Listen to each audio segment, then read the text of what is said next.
You don't struggle to let go because you're weak. You struggle because you're loyal. Because your heart holds on a little too long. But there comes a moment where your soul whispers, it's time to return to yourself. And that's when real detachment begins. Let's be real, you're not attached to the person. You're attached to the feeling you get when they finally choose you. And that's why the connection feels so powerful, not because it's love, but because your nervous system is addicted to inconsistency. And you're not stuck on them, you're stuck in a loop that your body created to survive unpredictability. And the moment you understand that, detachment stops feeling so impossible. These aren't flaws, these are survival patterns. You have never actually learned detachment.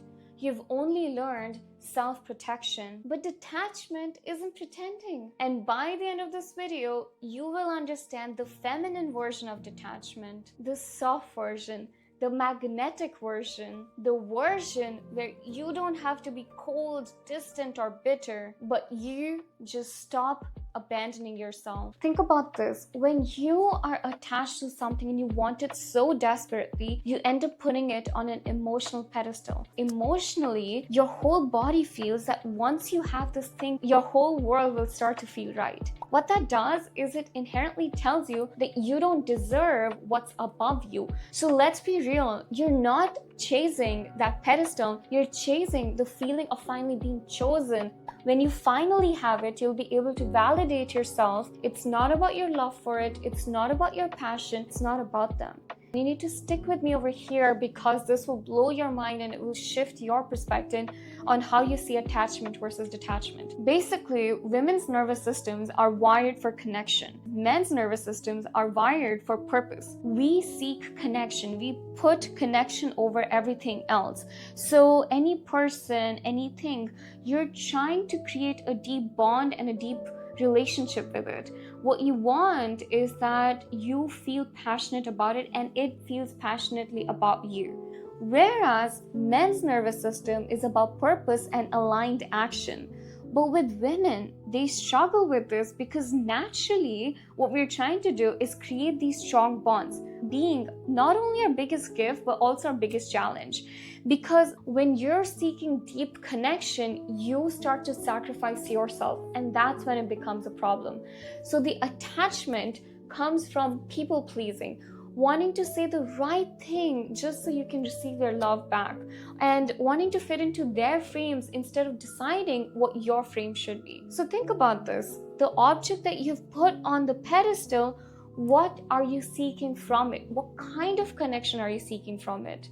If you don't listen to anything else in this video, listen to this one thing. Attachment is inherently the energy of fear. When you put something on an emotional pedestal and when you seek connection from it or certain feelings from it, you have this fear and you're operating from the anxiety of not having it. When we have this fear and anxiety, we're not able to think straight. Your amygdala gets triggered instead of your logic, and you're constantly chasing that thing of your desire. When that happens, you block out your authentic energy, and all your answers, all your words, everything you're saying starts to come from desperation. So think about a salesperson who wants something from you, okay? There's a few things that start to happen within you. First, you feel their desperation because you know they're saying things just to sell it to you. Second, you don't like that energy because it feels fake. It doesn't feel like it's coming from an authentic, genuine place of caring for you, but it's coming from caring about themselves. Third, you naturally start to block off that energy. So this is what's happening for the person in front of you. They can feel your desperation and your fear and the control they have over you. So they start to block you off because it doesn't feel good to their system either. If you truly believe in yourself, in your power, you wouldn't feel the desperation to prove yourself to something. You would just sit back and believe in your own power, and you would let things play out so that you can attract it instead of controlling it and wanting it. Now think about this. On the other end of this salesperson came to a jewelry store, and there's a diamond ring. It's sparkly, it's beautiful, you already know it is valuable, you desire it, and they don't need to sell it. They know if it's not you, another customer will walk in and get it, and that's what makes you want it even more. So my girls, you are a diamond, and what you need to do is operate from a place of knowing your value without needing something external to validate it for you. But the biggest problem is that you think detachment is about not caring. The diamonds need to be displayed, but they don't need to be sold, and they don't need to be desperately created a pitch. Similarly, you still need to put in your work for an interview. You still need to enjoy the process of being in love with someone, but the problem is that you don't need to sacrifice yourself or forget who you are while doing that. So look at me for a second. Take a pause and take a deep breath. You did not come into this world to shrink yourself and just to be accepted by others. You did not come here to be chosen by people, environments, or jobs. They can't even choose themselves. You think you're asking for too much when they have done nothing to earn this level of access to you. You need to start setting your own standards while still caring, while still appearing in this world with your full radiance. The biggest and the most radiant energy you can operate in is the energy of knowing your worth so much that everything else is a beautiful addition to your painting and not a missing piece. So, how do we reset ourselves, and where does real detachment even begin? Detachment begins when you start to choose yourself again. Breathe into your body and ask yourself, what do I need right now? What is my standard? Does this deserve my energy? Will I enjoy giving it my energy, or will this drain me of my radiance? Think to yourself and repeat this thought. Losing myself is not an option. Sacrificing myself is not fair to me or to them. Keep redirecting your attention inwards. So, you need to focus your energy inwards and remember who you are. Once you come home to yourself, you unlock the shift, the one that changes everything internally. Here's the real key.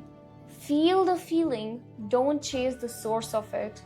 This is emotional alchemy. You're driven by emotions, and that is natural. I'm not saying that you stop feeling these emotions, and that is key, because you cannot just block off the real feelings you have. But you don't let them command you. You allow them, but you also believe in your inner power to feel them and to work with them. Every time a feeling comes up very consistently, question yourself. Is this feeling a guide to telling you that you need to focus on yourself more? Can you give yourself the feeling of worthiness that you're seeking from something else? Can you enjoy the journey, the process of loving, the process of practicing for an interview, the passion you feel, not the outcome, and not controlling every little element of how you will be perceived? There's one more pattern that you need to replace in your mind. You think that everything you want is right for you because you've never stopped to question it for yourself.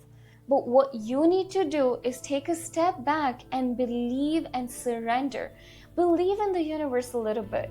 Here's the thing, you have to start operating with the energy of abundance. What the energy of attachment creates is desperation, lack of not having, and the universe repels this energy.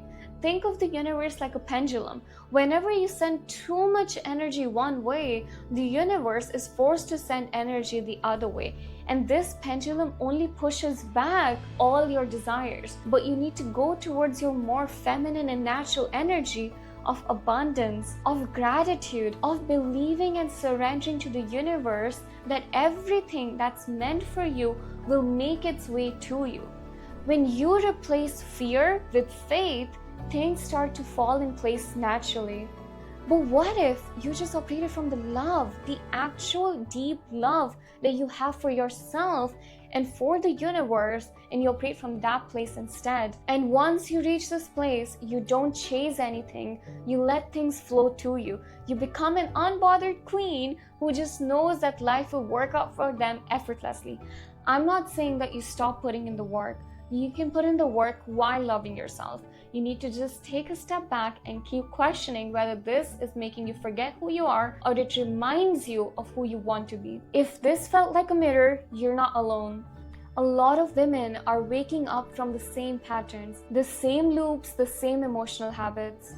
And if you're one of them, you belong here. This is the space where you learn how to detach softly, choose yourself deeply, and rise quietly. So stick with me, subscribe. There's so much more I want to talk about, and I hope this wasn't too harsh, but I'm really passionate about it, so I will keep posting, and I keep hoping that you attract everything you deserve, everything you desire, and everything that's meant for you. So stop chasing and start attracting.